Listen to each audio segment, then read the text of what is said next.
CM Jagan ను బచ్చా అన్నారు TDP అధినేత చంద్రబాబు. 14 ఏళ్లు సీఎంగా చేసిన వ్యక్తి బచ్చాను చూసి ఎందుకు భయపడుతున్నారని కౌంటర్ ఇచ్చారు జగన్.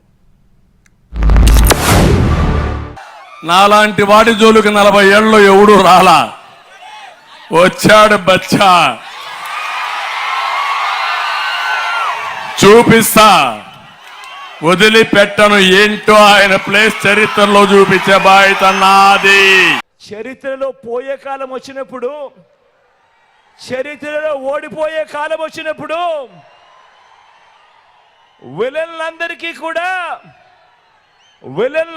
కూడా అటువైపున హీరోలందరూ బచ్చాలుగానే కనిపిస్తా ఉంటారు. ఎన్నికల్లో ఒంటరిగా ధైర్యంగా ప్రజల ముందుకు నేను వస్తా ఉన్నా.